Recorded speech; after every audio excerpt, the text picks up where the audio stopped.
All right, so getting to this second part took longer than I wanted to, but it's a crazy time. February 19th, February 19th. And I'm going to continue with my explanation of my firsthand account, anyway, my experience, my observation of how it could come to pass that in the course of 4 generations, from the last time fascism was like surging on this planet to now, how in 4 generations, what gets called Christendom in America, particularly like Anglo America, devolved into something that is not, and particularly the Protestant tradition, which is what I was raised in, devolved into something which is not opposed to, what we're seeing now: fascism, Nazism, eugenicism. But in many cases, well, I know, and some are, but again, I'm talking the predominance of like who's out there thumping their chest, calling themselves Christians, and who talks about it the most as if it's their justification for everything they want to do. Those people, how does it get to be to this point that so many churches, not just a few that are on the fringes that are clan affiliated or whatever, but that like so many people can now get away with calling themselves Christian and support like some of the most explicitly horrific and like anti-Christian shit imaginable, completely contrary to like all the fundamental teachings. And so I said I was going to explain because I had this Benjamin Button kind of a childhood where I grew up. My youngest years were spent primarily around old people and like silent generation, greatest generation.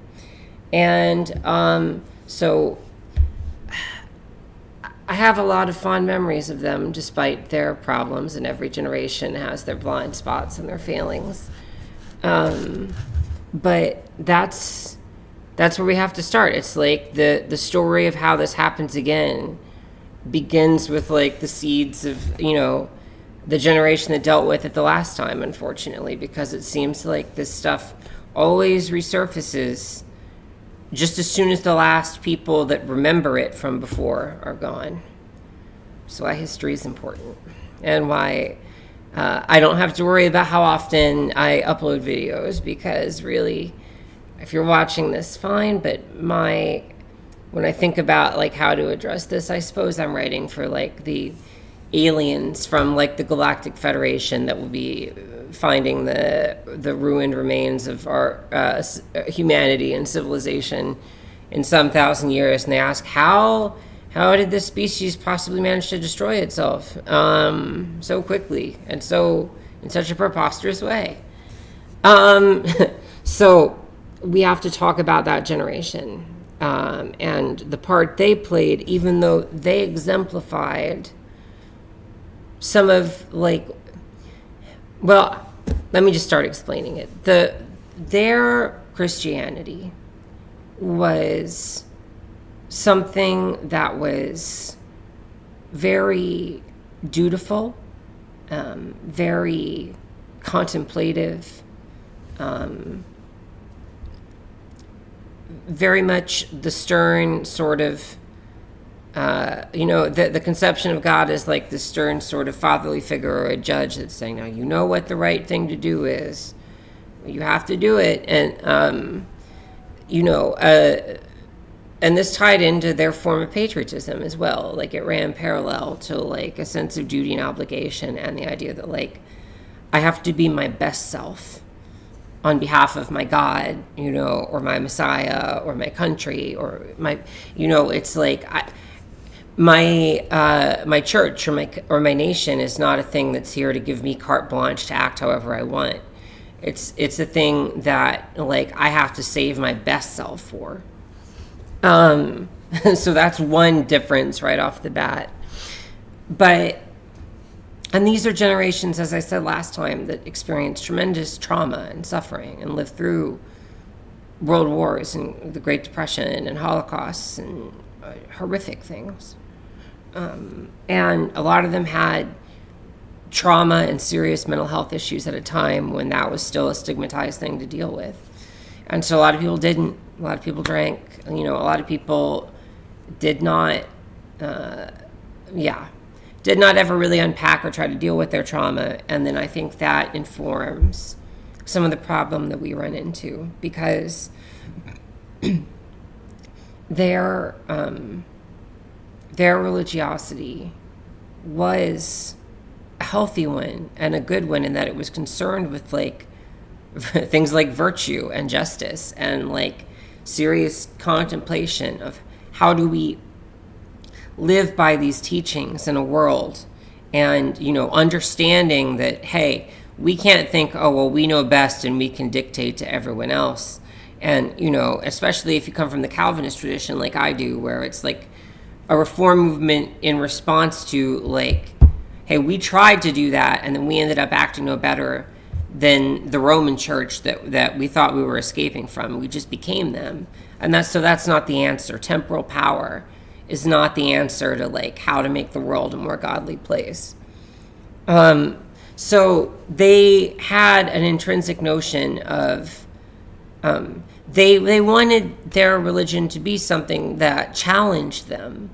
Not that there weren't certain issues where they were stubborn and silly and, just wanted to be validated in their prejudice or whatever. But overall, like, people expected to go to church and be challenged and hear, like, difficult truths about themselves or about, like, ethics or about, like, whether they've lived up to the standard that they swore an oath to live up to. And that's something you really don't see anymore. And this is something that a lot of clergy have said online and complained about, at least from what I've seen, that like the congregations have become degenerate to where they just show up expecting to have their ticket stamped and be told like, yeah, Jesus hates everyone you hate and everything you do is awesome. And it's just a big hug box. So how does that degeneration start? Well, so the faith of this generation, and I'm thinking about like a particular family as like my case study to follow the thread here, because I saw all 4 generations of this family. Like, these people were kind to their neighbors, generous, they looked out for me, like, helped me learn to drive and stuff like that. Like, after my dad died, and literally it was just like, they loved my dad because my dad was the child of their friends and neighbors. So it's like a friend's child it's like a child of a friend's child, and they still treated me like family. And that was the norm for that generation in a, relatively small town. And, they were in like Optimist Club, like Rotary, whatever it was called, like constant, like, what can we do to look out for our neighbors? What can we do to be better Christians today? And they understood that, they understood the importance of separation between like aspirations to godliness and politics and governance in the temporal world, and how those two things entwined are a disaster for each other and for everyone. Always. I don't understand how anyone can be a Calvinist and not get that point after that whole New England thing. I was raised in the denomination of Methodism, which like literally came out of that grotesque moral failure and hypocrisy, and that realization that, like, much like after, the first temple fell, like that realization that, like, oh, we have totally lost ourselves and forgotten what's important in this quest for temporal, worldly power. So anyway, the faith of this generation was dutiful, it was virtuous, it was concerned with justice, it was concerned with kindness, but it was also very cold and austere and stern. And if you're, say, for example, like a teenager who ends up getting pregnant, or, you're someone that's struggling with addiction, alcoholism, whatever it might be, you're someone that, you just need love and support, and you acknowledge your moral failings, but, you just need someone to put their arms around you and say it's going to be okay. Their Christianity was not the Christianity to do that. And that was their failing, because this was a very emotionally constipated generation. And they'd grown up with a lot of trauma and a lot of fear. And so they kept their feelings closely guarded or locked up or contained. It's a cliche, like how fathers of this generation, how emotionally unavailable they were to their children. And that was true in my family and so many others I saw. They dealt with it in a lot of unhealthy ways, suffice to say. And so they were afraid of emotion. They're afraid of passion. And, in some cases, in their minds, it was like, we've seen where it leads when people lose control.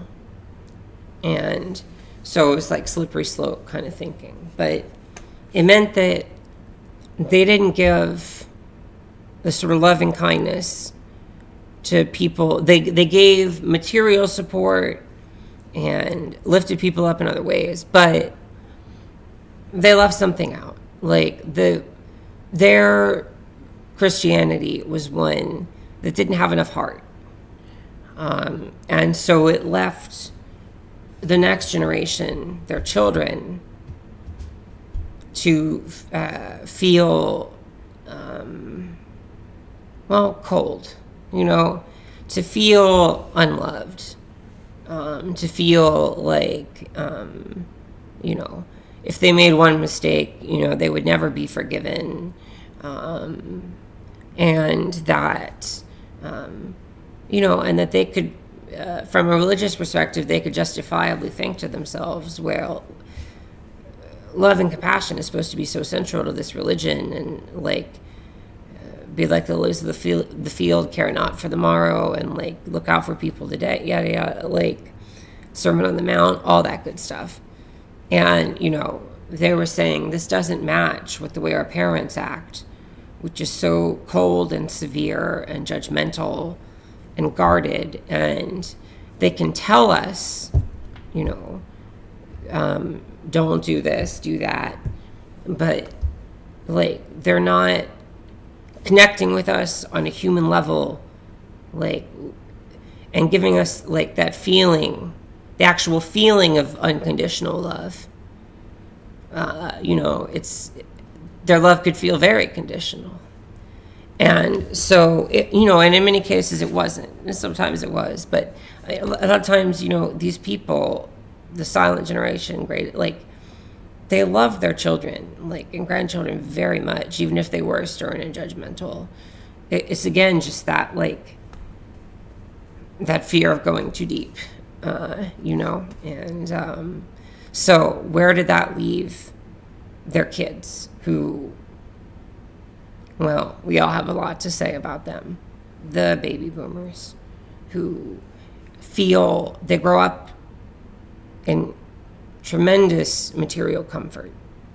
They grow up in a thriving social democracy where the government helps you get an education, helps you go, to college if you want to, helps you get a home if you're white. Helps you in a myriad of ways. And, no one's going bankrupt from medical debt.